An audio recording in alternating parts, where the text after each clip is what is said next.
The transition from the Galactic Republic to the Galactic Empire marked a significant shift in military strategy and ship design. As the Empire consolidated its power, it systematically phased out many of the Republic's iconic vessels that had once played crucial roles during the Clone Wars. As the war ended and the peace ensued in the galaxy, the Galactic Empire phased out numerous Republic ships and vehicles as part of its transition to a more centralized and militarized fleet. We will review the main capital ships that were phased out by the Empire, and the reason why the Empire phased them out. We start with the Venator-class Star Destroyer, which was a pivotal warship for the Republic during the Clone Wars, serving as both a battleship and a carrier for starfighters. This ship became a symbol of the Republic as they were used to conquer most of the Outer Rim worlds, and were the first sight of the Republic approaching before the start of a fight. However, despite their effectiveness, the Venators had design weaknesses.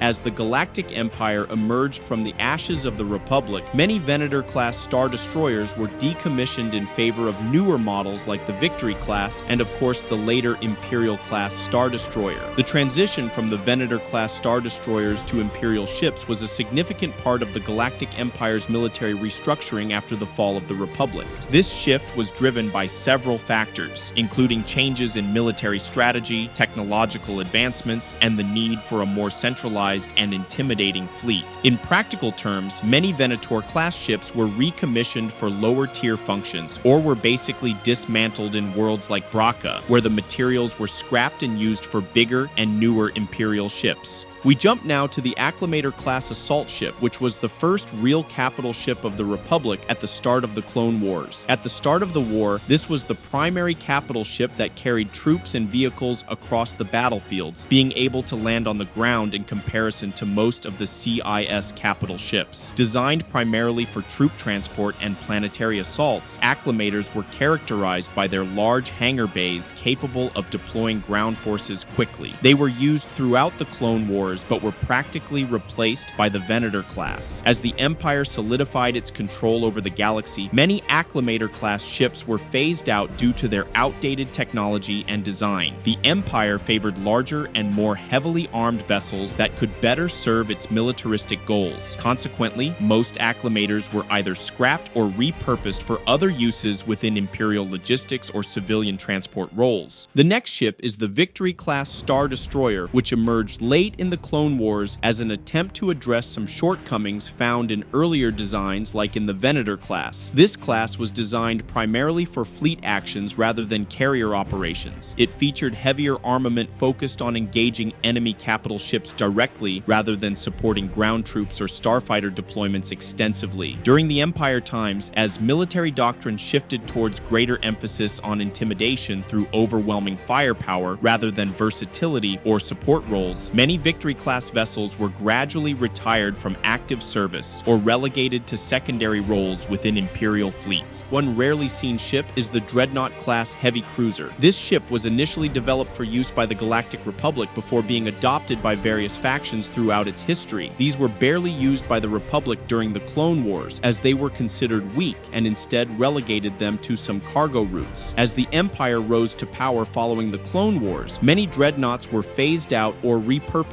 due to their aging design and limited capabilities compared to newer Imperial vessels. After the Clone Wars, they were used in little proportion by the Empire, but were also used vastly by the Rebel Alliance. The next ship on the list is the Arquitens-class light cruiser. This cruiser was adopted by the Republic for its speed and armor and saw service during the Clone Wars. But as the Empire emerged and sought to modernize its fleet, the Arquitens class began to be phased out in favor of larger, more heavily armed ships like the Imperial-class Star Destroyers. Many Arquitens cruisers were decommissioned or repurposed for other roles within the Imperial Navy, becoming relics of a bygone era as advancements in technology and shifts in military strategy rendered them less suitable for the Empire's needs. Another ship barely heard of or even read of is the Pelta-class frigate. This frigate was a workhorse of the Clone Wars, often seen supporting fleets or operating independently in critical missions. However, the Galactic Empire phased out the Pelta-class frigate after the war due to its preference for larger, more intimidating ships like Star Destroyers, which better aligned with its strategy of fear and domination. The Pelta-class, while reliable, was smaller and less imposing than the Empire's new capital ships and lacked the heavy firepower needed for large-scale engagements. The last ship on the list was the first one we were introduced to in the prequels, the Consular-class light cruiser. These cruisers serve primarily diplomatic missions, transporting ambassadors alongside light combat roles when necessary. Originally commissioned during early days establishment Galactic Republic, it served the Republic as a VIP transport during the Clone Wars. Following the conclusion of the war, many consular cruisers found themselves repurposed secondary roles supporting logistical operations rather than direct combat engagements, which didn't fit the criteria of the Empire as it focused more on a more militarized navy. Also, the consular ship was a remnant of the old Republic and associated with the Jedi Order, which was something the Empire wanted to erase. If you would like for me to expand on this theme, I can make another video about starfighters as well as ground vehicles. Let me know in the comments. And if you like this video, you are welcome to visit more videos on the Content Wars page.